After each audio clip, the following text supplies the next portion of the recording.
Halo teman-teman semua YouTube-nya Mika, kita ketemu lagi di sesi dan episode yang baru. Hari ini kita akan membahas tentang apa saja yang perlu dipersiapkan kerja sambil kuliah. Jadi teman-teman kerja tapi pengen kuliah, perlu nggak sih ambil kuliahnya? Bagaimana cara kita memanage ketika kita kerja tapi kita juga kuliah? Langsung saksikan videonya dan jangan sampai ketinggalan.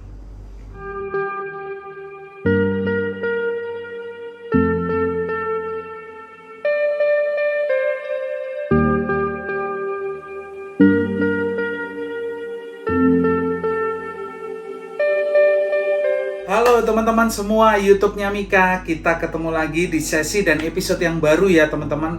Semoga teman-teman dimanapun berada tetap sehat meskipun situasinya pandemi. Ada banyak hal yang berubah, tapi kita tetap bisa mengelola diri kita supaya kita tetap bisa beraktivitas dengan baik dan sehat. Dan jangan lupa juga untuk bahagia.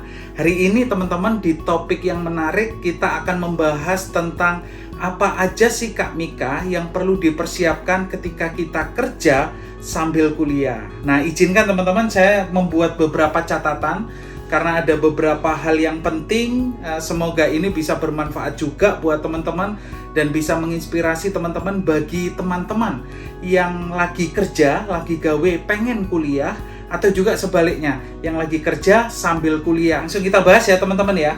Saya mencatat ada 5 poin teman-teman. Ada 5 poin dan semoga 5 poin ini bisa bermanfaat untuk bisa digunakan teman-teman ketika akan memutuskan untuk bekerja sambil kuliah. Langsung masuk poin pertama.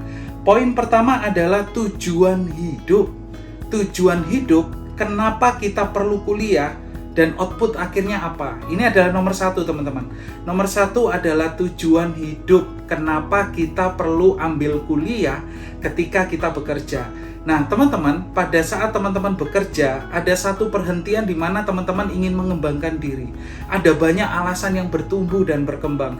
Aku pengen kembangin diri lebih lagi Kak Mika, dengan belajar masuk ke master atau magister, atau masuk ke strata berikutnya. Aku pengen ambil itu supaya saya mendapatkan pengembangan diri yang lebih baik. Tapi ada alasan yang lain juga yang bertumbuh adalah, Kak Mika, kalau aku ambil S2, kalau aku ambil pendidikan berikutnya ini, karirku bisa naik, karirku bisa melonjak, karena pendidikan itu adalah bagian dari persyaratan untuk kita bisa mendapatkan karir yang lebih baik. Jadi ada banyak alasan teman-teman. Alasan untuk karir path, untuk supaya karir kita naik, alasan untuk supaya kita mengembangkan diri. Apapun yang teman-teman pikirkan atau yang ada di belakang alasan teman-teman ingin mengambil kuliah, teman-teman harus memantapkan dalam hati bahwa ketika saya mengambil kuliah sambil bekerja, ada output akhir yang bisa diukur di ujung akhirnya. Misalkan teman-teman, ketika saya studi waktu itu sudah lulus sarjana, sekitar Mei lah ya, bulan-bulan Maret, April 2005 2006, April 2006. Waktu itu selesai studi, saya masuk kerja. Ketika sudah masuk kerja, mungkin teman-teman sudah sampai bosen ya mendengarkan. Saya suka banget untuk menulis blueprint. Jadi blueprint kehidupan itu 1 tahun ini ngapain, 2 tahun ini ngapain, 3 tahun ini, 5 tahun ini ngapain. Apakah perlu buat itu Kak Mika? Boleh buat, boleh enggak. Kalau teman-teman belum siap buat itu, ya jangan buat. Tapi kalau teman-teman sudah siap bikin itu, bikin. Karena itu akan membuat kita punya kompas yang jelas dan clear. Balik lagi, bulan April waktu itu ya teman-teman ya, di tahun 2006 saya selesai, saya kerja. Pada saat bekerja, saya melihat blueprint saya memang sudah menulis, saya pengen S2. Kenapa pengen S2? Karena saya ingin menjadi psikolog penuh. Pada saat itu pendidikan saya adalah sarjana psikologi. Nah, ketika sudah selesai sarjana psikologi, untuk saya bisa menjadi psikolog yang bisa berpraktek, saya harus mengambil master atau magister profesi psikolog atau psikologi. Itu sebabnya saya sudah tulis teman-teman, ada alasan di dalamnya. Ada alasan kenapa saya melakukan itu. Dan akhirnya sesuai dengan ditulisan itu, di tahun 2007 kalau nggak salah ya, 1 tahun kemudian ketika saya sudah bekerja, 2007 saya ingin mengambil S2 tersebut. Pada akhirnya saya mengambil S2 itu, saya mendaftar waktu itu di Universitas Tarumanegara, master profesi psikologi. Saya ambil dengan output akhir adalah saya bisa menjadi psikolog. Kenapa saya bisa menjadi psikolog? Karena ujung akhirnya adalah saya ingin menjadi seorang konsultan. Nah, ini adalah nomor 1. Tentukan tujuan hidup kenapa kita mengambil kuliah sambil bekerja. Apakah itu untuk pengembangan diri? Ketika itu untuk pengembangan diri, output akhirnya ada di mana? Oh, saya ingin mengembangkan diri. Karena ketika saya mengembangkan diri seperti ini, maka saya bisa menjadi seorang pembicara. Oh, saya ingin mengembangkan diri. Karena dengan mengembangkan diri keilmuan ini, maka saya bisa membuka bisnis yang baru. Oh, saya ingin mengembangkan diri. Karena saya ingin mengembangkan diri, karena saya ingin bisa menguasai ketika menyampaikan segala sesuatu di podium atau di depan forum yang lebih luas, sistematika berpikir saya lebih tertata. Ada banyak alasan. Tapi apapun alasannya itu, bangun alasan itu dengan kuat, ambil menjadi komitmen, dan pastikan ada output akhir yang akan teman-teman lakukan ketika sesudah selesai masa studi itu. Itu ya teman-teman ya, nomor 1 tujuan hidup. Lanjut nomor 2. Nomor 2 teman-teman, apa yang perlu dipersiapkan kerja sambil kuliah? Nomor 2 adalah waktu. Nomor 2 adalah waktu. Waktu antara bekerja versus kuliah versus keluarga. Bagi teman-teman yang sudah berkeluarga, kalau masih single, masih aman, berarti antara bekerja versus kuliah. Tapi kalau teman-teman sudah menikah atau sudah memiliki keluarga, maka versus pekerjaan versus kuliah versus berkeluarga. Dan itu adalah outputnya time management apa yang kita bangun. Nomor 2 adalah waktu teman-teman. Ini yang paling banyak klise mungkin pada saat kita bekerja dan kemudian kita akan memutuskan untuk mengambil kuliah atau ke next level untuk menempuh pendidikan berikutnya. Nomor 2 ini klise tapi ini sangat penting banget. Nomor 2 itu adalah waktu. Bagaimana teman-teman bisa memanage waktu itu? Waktu ketika bekerja, begitu banyak hektik sibuknya pekerjaan teman-teman. Ada banyak target, ada banyak pekerjaan, ada banyak interaksi di dalam pekerjaan itu. Ditambah teman-teman harus berkuliah. Nah, ketika teman-teman harus berkuliah, maka ada waktu kuliah. Suka atau tidak suka, di situ akan ada waktu untuk belajar. Akan ada waktu yang diluangkan untuk mengerjakan tugas. Bahkan ketika teman-teman sudah berkeluarga, akan ada waktu untuk berkeluarga. Ketika kita memiliki anak atau punya anak, berinteraksi dengan anak. Atau istri, berinteraksi dengan istri. Atau suami, berinteraksi dengan suami. Maka waktu adalah nomor 2 yang teman-teman harus persiapkan supaya teman-teman tidak terganggu ketika pada akhirnya mengambil keputusan bekerja sambil kuliah. Plus, bagi yang sudah berkeluarga, sambil berkeluarga. Bukan sambil, tentunya berkeluarga ini menjadi kekuatan utama teman-teman, berarti bekerja, kuliah, dan keluarga.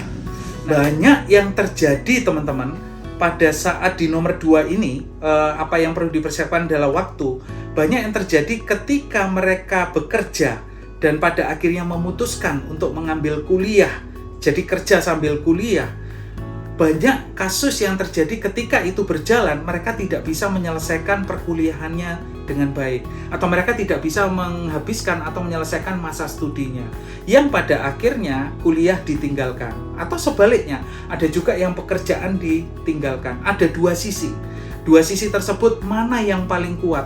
Apakah kita kuat pada kuliahnya? Mana yang paling kuat? Apakah kita kuat pada pekerjaannya? Tapi umumnya kasus yang banyak terjadi adalah kuliah pada akhirnya ditinggalkan dan fokus kembali kepada pekerjaan. Itu sebabnya teman-teman kembali ke yang nomor 1 tadi. Kalau kita punya tujuan hidup yang clear, kita punya alasan yang clear ketika kita akan melakukan sesuatu, maka kita juga akan dengan sangat mudah untuk mengambil komitmen pada nomor 2, yaitu waktu. Karena waktu itu bicara tentang komitmen yang dijalankan secara konsisten. Kenapa konsisten? Karena di situ ada manajemen, time management. Bagaimana kita memanage waktu dan kita mengeksekusi dari waktu ke waktu itu. Nomor 2. Lanjut nomor 3. Nomor 3 adalah izin. Nah, di izin ini mungkin teman-teman katanya adalah pendek banget, izin.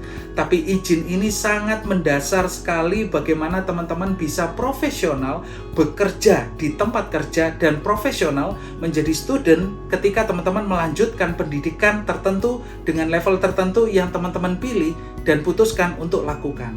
Nah, profesional ini yang harus dijaga terkait dengan bagaimana kita melakukan pekerjaan kita, melakukan perkuliahan kita. Bahkan satu lagi teman-teman, ketika teman-teman berkeluarga, bagaimana teman-teman melaksanakan tugas fungsi sebagai kepala rumah tangga, atau jika itu istri sebagai ibu rumah tangga, dan seterusnya, itu dilakukan dengan baik.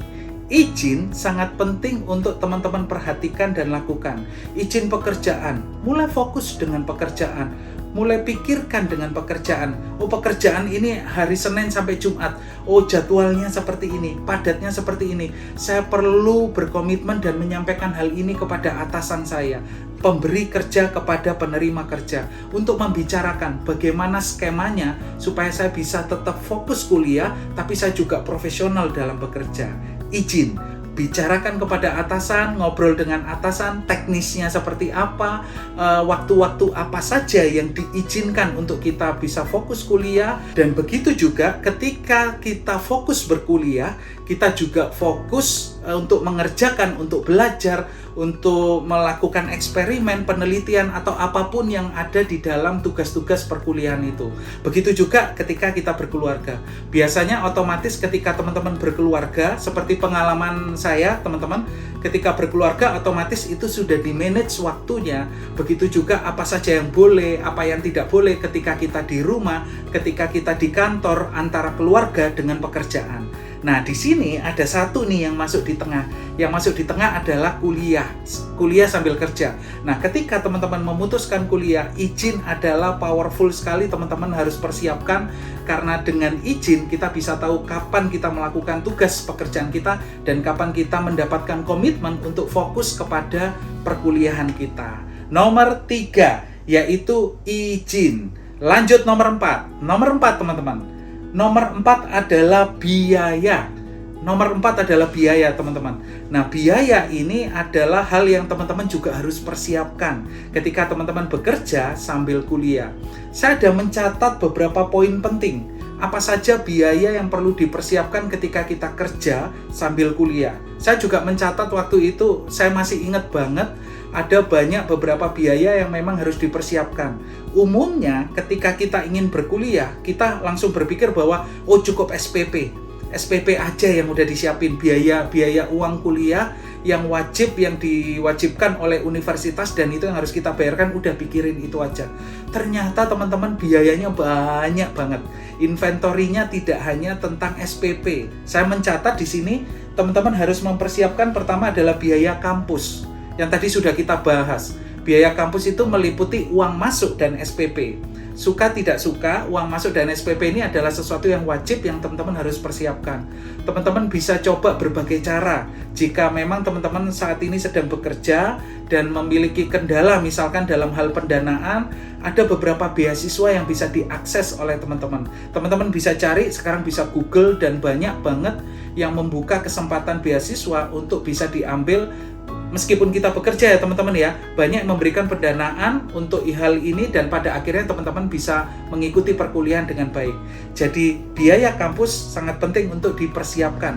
Tidak hanya di semester awal teman-teman, tidak hanya uang masuk semester awal, tapi dipikirin juga sampai semester akhir. Dan teman-teman harus persiapkan itu. Dan sebaliknya, jika teman-teman siap dengan pendanaan, itu jauh lebih baik, sehingga teman-teman ketika mengikuti perkuliahan, teman-teman bisa jauh lebih tenang. Biaya kedua yang saya mencatat teman-teman adalah biaya kuliah. Nah, biaya kuliah ini meliputi riset. Ketika teman-teman ada penelitian, ada eksperimen, itu ada biaya-biaya yang harus dikeluarkan. Saya ingat betul ketika melakukan riset psikologi waktu itu untuk S3 disertasi, banyak banget biaya-biaya yang harus dikeluarkan pada saat itu.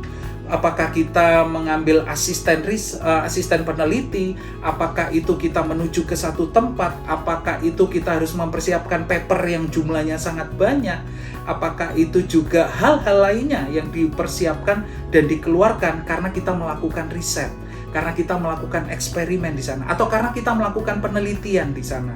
Itu baru satu item teman-teman. Ketika berbicara biaya kuliah, ada riset, ada juga biaya tugas. Biaya-biaya yang teman-teman harus persiapkan untuk tugas, untuk ngelembur bareng teman-teman, untuk teman-teman harus menuju satu tempat karena tugas itu sangat terkait teman-teman pergi ke satu tempat sehingga teman-teman perlu membayar ke satu tempat sehingga teman-teman bisa mengakses di tempat tersebut, maka biaya itu pun perlu diperhitungkan, perlu dipersiapkan juga. Tidak hanya tugas, tapi juga ada buku. Buku ini hal yang sangat penting untuk diperlukan ketika teman-teman berkuliah. Walaupun sekarang semuanya serba e-digital, teman-teman bisa akses juga, banyak yang free, tapi juga ada biasanya buku-buku yang sifatnya sangat teman-teman perlukan dan penting, biasanya juga berbayar. Walaupun itu sifatnya e-digital ya teman-teman. Nah, di sini teman-teman saya berikan tips. Misalkan teman-teman berhalangan dengan buku ini, teman-teman bisa pergi ke perpustakaan-perpustakaan kampus-kampus tertentu. Nah, di kampus-kampus tertentu, bahkan di perpustakaan pusat, kalau tidak salah ya, perpustakaan di pemerintah yang sudah dipersiapkan, teman-teman bisa akses di situ. Di situ ada beberapa buku yang free yang bisa teman-teman baca, teman-teman bisa pelajari sebagai buku panduan ketika teman-teman kuliah. Tapi penting untuk mempersiapkan dana atau biaya terkait dengan buku. Dan di sini saya juga mencatat teman-teman, ini sederhana, tapi ini juga banyak keluar biayanya, yaitu biaya terkait dengan jurnal. Nah, jurnal-jurnal ilmiah, jurnal-jurnal penelitian, suka tidak suka kita butuh mengakses, kita butuh membacanya, kita butuh jadikan dasar sebagai bentuk penelitian, penulisan, atau tugas-tugas yang harus dikerjakan. Teman-teman harus juga persiapkan biaya terkait dengan tugas dan terkait dengan jurnal-jurnal tersebut. Walaupun teman-teman juga bisa gunakan ya, bisa gunakan di kampus-kampus tertentu, itu juga sudah membuka akses free terkait dengan jurnal-jurnal yang teman-teman bisa pakai, yang teman-teman bisa akses, yang teman-teman bisa baca langsung tanpa mengeluarkan biaya. Nah, kalau teman-teman bisa menemukan ini, aman biayanya.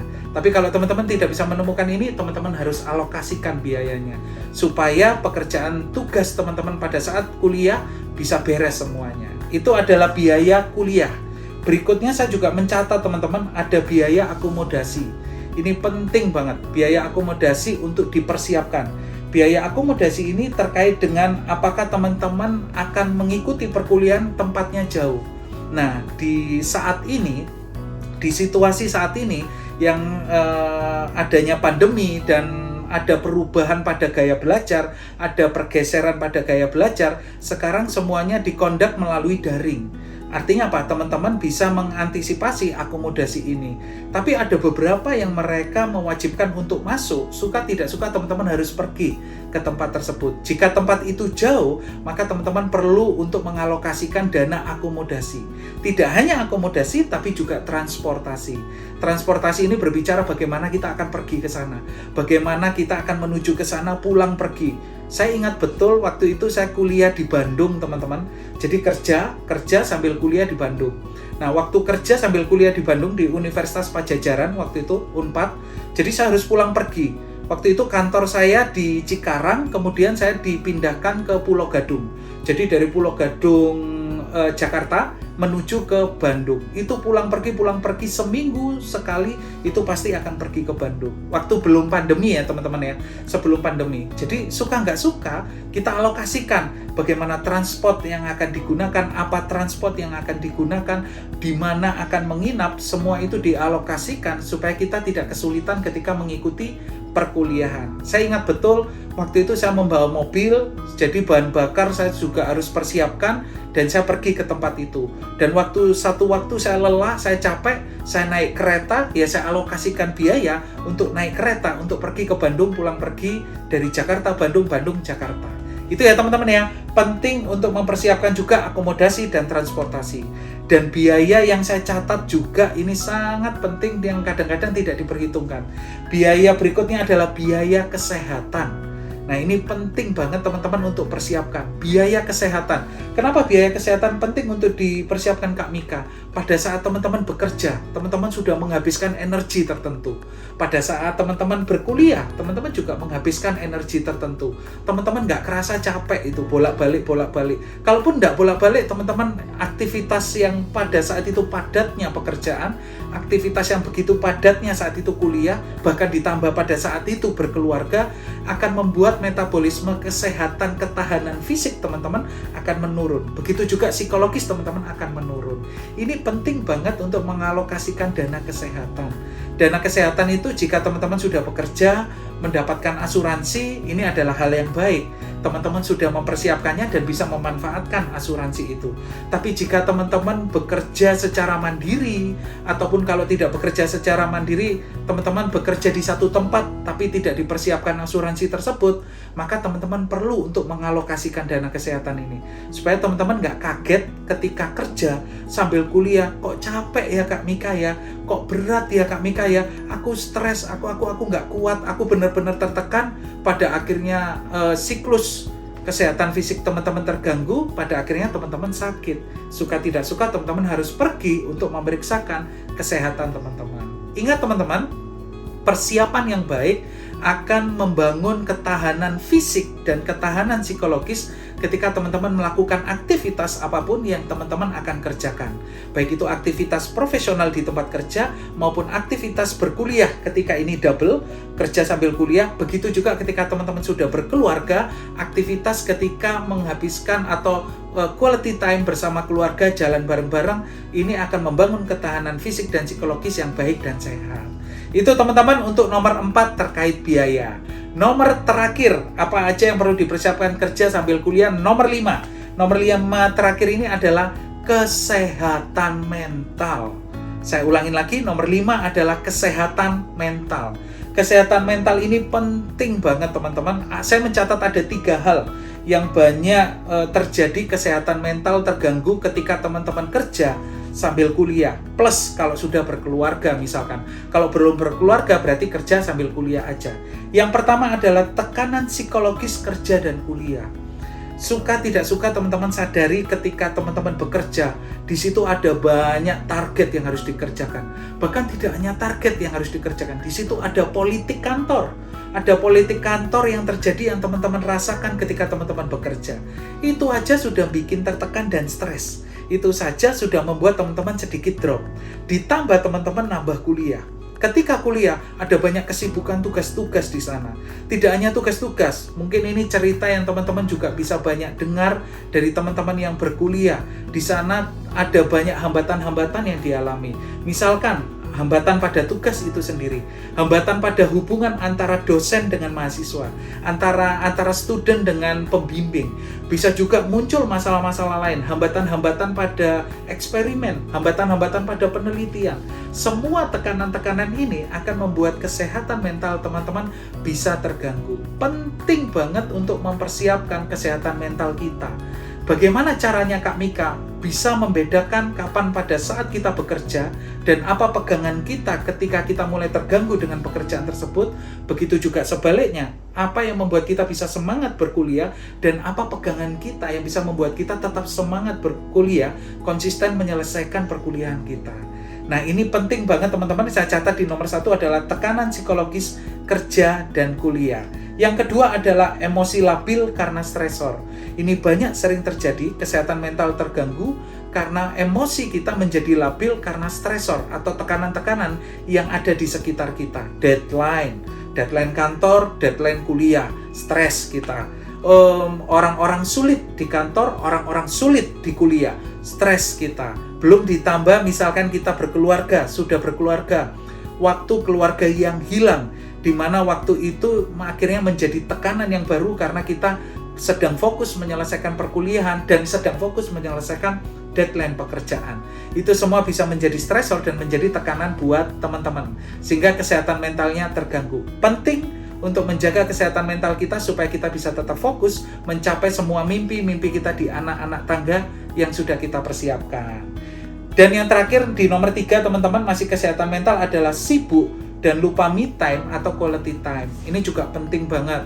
Ini bisa mengganggu kesehatan mental kita ketika kita bekerja sambil kuliah. Kita sibuk banget. Sibuk kerja, biasanya kita akan keteteran atau kita akan chaos pada perkuliahan kita. Sibuk kuliah, kita akan chaos atau keteteran pada pekerjaan kita. Itu seperti neraca teman-teman. Kerjaannya bagus, kuliahnya biasanya susah payah nih. Pada akhirnya banyak yang ketinggalan. Begitu juga sebaliknya, perkuliahan kita bagus, pekerjaan kita yang akhirnya keteteran. Banyak banget deadline-deadline tidak terkerjakan, padahal itu sesuatu yang penting untuk diselesaikan. penting untuk memanage waktu kita, memanage tenaga kita, memanage energi kita di tengah kita berkuliah dan di tengah kita juga bekerja, plus kalau teman-teman sudah berkeluarga, di tengah kita berkeluarga. Itu aja teman-teman, semoga bermanfaat. Apa aja yang perlu dipersiapkan ketika kita kerja sambil kuliah? Yang pertama adalah tujuan hidup, itu penting. Alasan kenapa kita kuliah itu penting untuk dikuatkan menjadi komitmen kita yang akan kita lakukan. Kedua adalah waktu penting untuk di-manage. Bicara waktu adalah bagaimana kita mengatur time management, waktu bekerja, waktu kuliah, dan waktu berkeluarga. Yang ketiga adalah biaya. Biaya penting untuk dipersiapkan, biaya pada saat berkuliah. Begitu juga ada akomodasi, transportasi, kesehatan, ada biaya kampus, dan ada biaya SPP itu sendiri penting untuk dipersiapkan supaya kita tidak terganggu ketika kita kerja sambil kuliah. Dan yang terakhir adalah kesehatan mental. Penting untuk menjaga kesehatan mental supaya kita bisa mencapai mimpi kita dengan baik dan bahagia. Itu aja teman-teman, terima kasih yang sudah menyaksikan video ini, semoga bermanfaat. Mengingatkan masih pandemi, jangan lupa gunakan masker, menjaga jarak, mencuci tangan, dan jaga pikiran kita. Karena dari pikiran kita bisa menjadi sehat atau sakit. Itu aja teman-teman, sampai ketemu di episode berikutnya.